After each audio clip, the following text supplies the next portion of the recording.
Hello కానమూకు కథావచనం మోహనవచనం పరిజ్ఞాన హితభాండం నిత్య చదువరి శ్రోతలకు ఆహ్వానం నమస్కారం. చదవదగునెవరు రాసిన తదుపరి చదివిన వెంటనే మరువక పలువురికి వినిపింపబూనిన అది ఏ పరిజ్ఞాన హితభాండమవు పో మహిళ మోహనవచనమై విరాజిల్లు.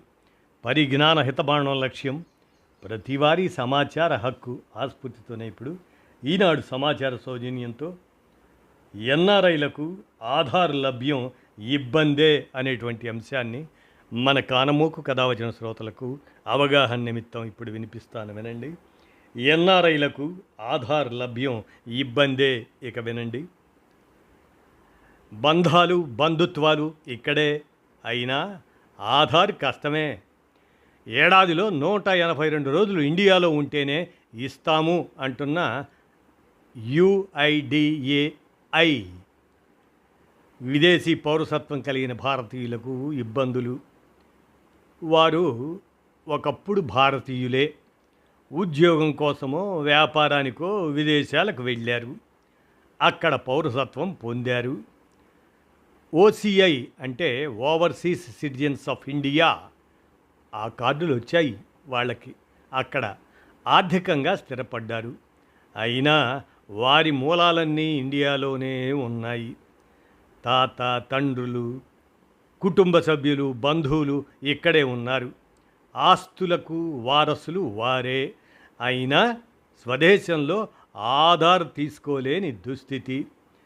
దరఖాస్తు తేదీకి ముందు 365 రోజుల్లో కనీసం 182 రోజులు అంతకంటే ఎక్కువగా భారతదేశంలో ఉంటేనే ఆధార్ ఇస్తాము అని నిబంధనలు స్పష్టం చేస్తున్నాయి.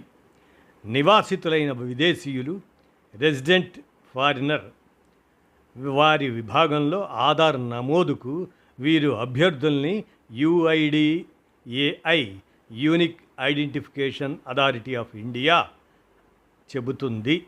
దీంతో అమెరికా, ఇతర దేశాల పౌరసత్వం కలిగిన ఎంతోమంది భారతీయ కుటుంబాల వారు ఇబ్బంది పడుతున్నారు. 182 రోజులు ఉండటం సాధ్యమా అసలు? అమెరికా, ఇతర దేశాల్లో ఉద్యోగం వ్యాపారం చేసుకునే కుటుంబాల వారు మరి ఏడాది 2 ఏళ్లకోసారి ఇండియాకు వచ్చి ఓ నెల రోజులు బంధువులతో గడిపి వెళ్తుంటారు. కానీ వారు ఆధార్ తీసుకోవాలంటే ఏడాదిలో ఎప్పుడైనా వరుసగా కాకుండా 182 రోజులు ఉండాలని నిబంధనలు చెబుతున్నాయి. అది ఎలా సాధ్యమన్నది విదేశాల నుంచి వచ్చిన వారి ప్రశ్న.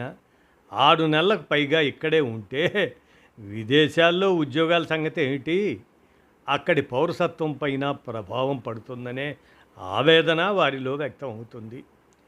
మరి ఆధార్ లేకుంటే ఇబ్బందులు ఎట్లా ఉంటాయంటే, భారతీయ మూలాలు కలిగి విదేశాల్లో ఉంటున్న వారిలో కొందరికి ఇక్కడ తాత తండ్రుల నుంచి వారసత్వంగా వచ్చిన వాటితో పాటు గతంలో తాము కొన్న ఆస్తులు ఉన్నాయి. ప్రతి ఆస్తిని ఆధార్తో అనుసంధానిస్తున్నారు. ఆధార్ లేదంటే సచివాలయ సిబ్బంది అంగీకరించడం లేదు. తెలుగు రాష్ట్రాల్లోని వృద్ధులెవరైనా తమ ఆస్తుల్ని మనవడు మనవరాలు, అదే విదేశాల్లో ఉండేవాళ్ళు, వాళ్ళ పేరుతో రాయాలంటే వారి ఆధార్ నెంబర్ అడుగుతున్నారు. ఇలా ఆస్తుల విషయంలో ఆధార్ లేనిదే సాధ్యం కావడం లేదు. ఆధార్ తప్పనిసరి కాదని కేంద్రం చెబుతున్నా ఆ సంఖ్య లేనిదే అడుగు వెయ్యలేని పరిస్థితి ఉంది దేశంలో. డ్రైవింగ్ లైసెన్స్ కావాలన్నా, సిమ్ కార్డు కావాలన్నా ఆధార్ తప్పనిసరి అవుతుంది. విదేశీయులు వివిధ రకాల వీసాలపై భారత్కు వచ్చి 6 నెలలు ఉంటే వారు ఆధార్కు దరఖాస్తు చేసుకోవచ్చు. కానీ విదేశీయులకు భారతీయ మూలాలు ఉన్నవారికి ఒకటే నిబంధన అంటే ఎలాగని ఆవేదన వ్యక్తం చేస్తున్నారు వాళ్ళు. మరి పెట్టుబడులకైతే పిలుస్తారు, నిబంధనలు మార్చలేరా నాయనా? విదేశాల్లో ఉండే భారతీయులు స్వదేశంలో పెట్టుబడులు పెట్టాలని నాయకులంతా విదేశాలకు వెళ్ళి మరీ ఆహ్వానిస్తారు. కానీ వారు స్వదేశం వస్తే ఆధార్ ఇప్పించేందుకు మాత్రం చర్యలు తీసుకోవటం లేదు. నిబంధనలు మార్పించే ఆలోచన చేయట్లేదు. కేంద్ర రాష్ట్ర ప్రభుత్వాలు దీనిపై చర్చించి ఈ ప్రక్రియను సులభతరం చేసేలా చూడాలని పలువురు కోరుతున్నారు.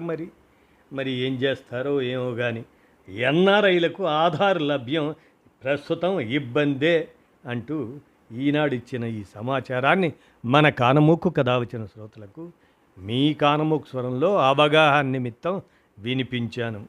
విన్నారుగా, ధన్యవాదాలు.